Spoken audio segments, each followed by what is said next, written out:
Hi everyone, मैं हूं Nishant. Data structure and algorithm की अपनी इस वीडियो सीरीज में आज मैं एक बहुत इंपॉर्टेंट डेटा स्ट्रक्चर आपको इंट्रोड्यूस कराने वाला हूं, वो है एरेज। तो चलिए देखते हैं एरेज होते क्या हैं और इनसे हम क्या कुछ करा सकते हैं। Let's dive in. तो गाइस इस वीडियो सीरीज में जो हम पहला डेटा स्ट्रक्चर पढ़ने जा रहे हैं वो है एरे। बट एरे शुरू करने से पहले हम एक बार डिस्कस कर लेते हैं कि आखिर डेटा स्ट्रक्चर क्या होता है।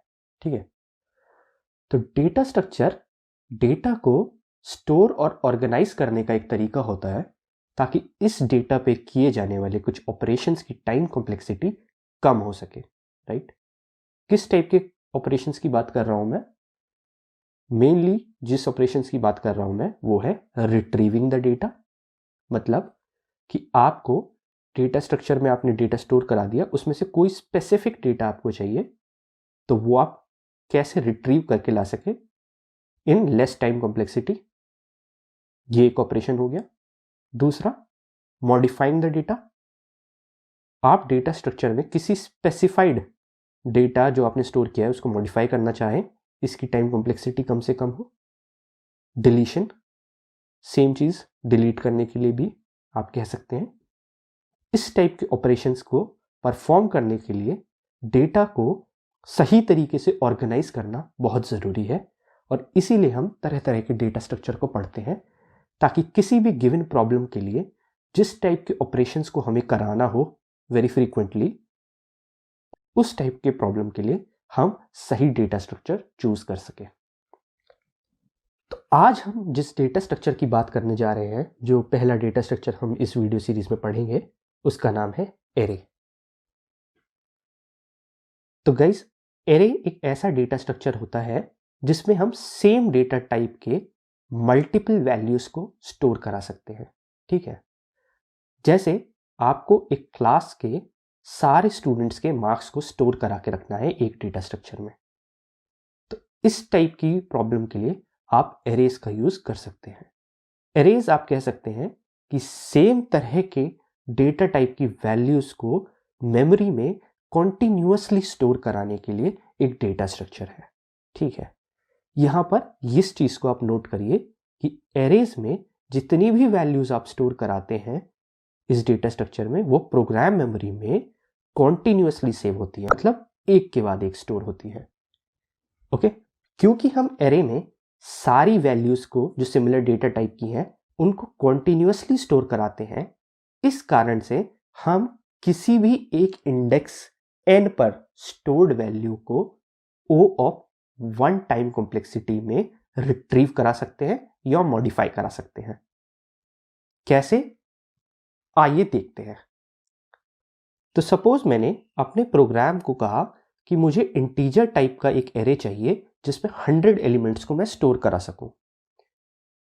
तो मेरे प्रोग्राम ने किसी एक लोकेशन, सपोज 100 से, उस एरे को स्टोर कराने के लिए मेमोरी लोकेशन कॉन्टिन्यूस स्पेस में रिजर्व करके रख ली।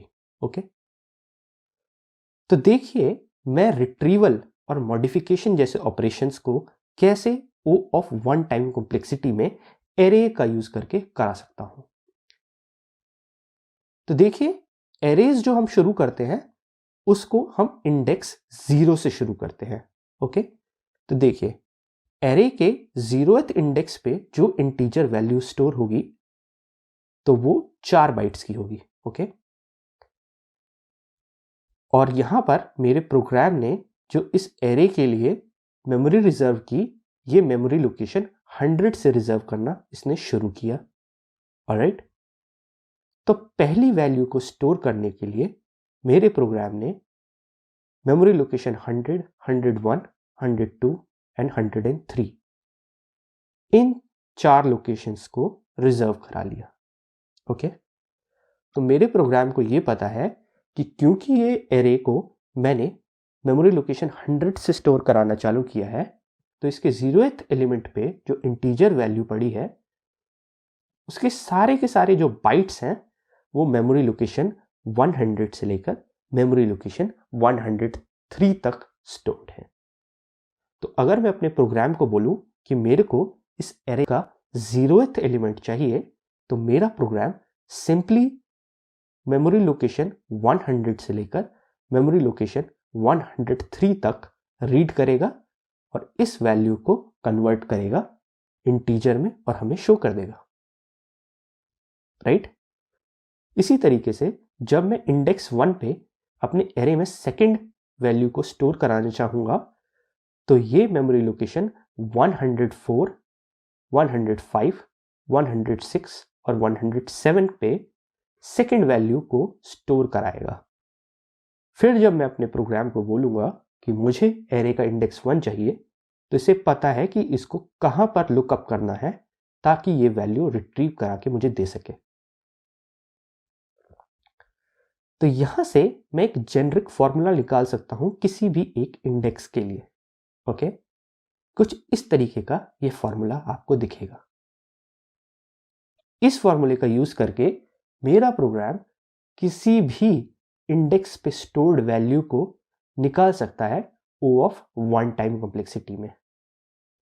तो मेरा एरे चाहे कितना भी बड़ा क्यों ना हो, मुझे रिट्रीवल के लिए सिर्फ O ऑफ 1 टाइम कॉम्प्लेक्सिटी लगेगी। सेम अगर मुझे मॉडिफाई करना होगा तो मेरा प्रोग्राम उस मेमोरी लोकेशन को इस फॉर्मूले का यूज करके डायरेक्टली कैलकुलेट कर सकेगा और उस मेमोरी से 4 मेमोरी लोकेशन यानी 4 बाइट्स आगे तक की वैल्यूज को वो अपडेट करा सकेगा नई वैल्यूज से, जिससे मेरा array O of 1 time complexity में अपडेट भी हो जाएगा, राइट। तो आपने देखा कि एक एरे में किसी भी वैल्यू को रिट्रीव और मॉडिफाई कराने की टाइम कॉम्प्लेक्सिटी सिर्फ O ऑफ 1 होती है। बट किसी भी एरे में अगर आपको किसी स्पेसिफिक वैल्यू को सर्च करना है, इसकी time complexity O of n यानी लीनियर टाइम कॉम्प्लेक्सिटी होती है। ऐसा इसलिए होता है क्योंकि फिर आपके एरे को हर 4 इस तरीके से, जैसे 100 से शुरू है तो हर 4 मेमोरी लोकेशन को रीड करते हुए जाना होता है और इसको मैच करना होता है जिस भी सर्च वैल्यू को आप यहां पे मैच कराना चाहते हैं उससे। तो इसको पूरा एरे भी ट्रेवर्स करना पड़ सकता है इन वर्स्ट केस कॉम्प्लेक्सिटी। तो इसलिए एरे में सर्चिंग की time complexity O of n यानी लीनियर होती है। अब बात कर लेते हैं एरे के टाइप की। अभी तक हमने एग्जाम्पल में जिस टाइप के एरे को देखा इसको कहते हैं 1 डायमेंशनल एरे। बट एरे की एक और टाइप होती है जिसको हम मल्टी डायमेंशनल एरे कहते हैं, जिसमें 2D एरे, 3D एरे ये सब भी कवर हो जाता है। तो 1 डायमेंशनल एरे और मल्टी डायमेंशनल एरे में कुछ ज़्यादा फर्क नहीं है। बस ये फ़र्क है कि 1 डायमेंशनल एरे को आप समझ लीजिए कि एक लिस्ट की तरह है, एक लीनियर लिस्ट की तरह, जिसमें एक के बाद एक सारी डेटा स्टोर्ड है, जबकि एक मल्टी डायमेंशनल एरे एक टेबल की तरह होती है, ओके। अगर एक 2 डायमेंशनल एरे है तो ये एक 2 डायमेंशनल टेबल की तरह होगी। 3 डायमेंशनल एरे एक 3 डायमेंशनल टेबल की तरह होगी। बात बाकी किसी भी इंडेक्स को एक्सेस करने का तरीका मोर और लेस सेम है।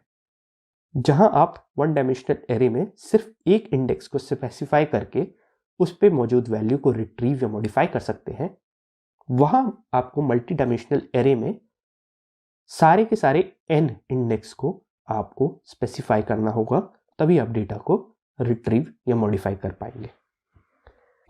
इस वीडियो सीरीज में हम दोनों 1 डायमेंशनल और मल्टी डायमेंशनल एरे के काफ़ी सारे सवाल करेंगे और एक एक करके आपके सारे कॉन्सेप्ट्स भी यहाँ पे क्लियर होंगे। तो एरे एक बहुत ही पावरफुल डेटा स्ट्रक्चर है और बहुत ही कॉमनली यूज किया जाता है प्रोग्रामिंग में। इससे जुड़े हुए काफ़ी सारे क्वेश्चंस हम इस वीडियो सीरीज में करेंगे।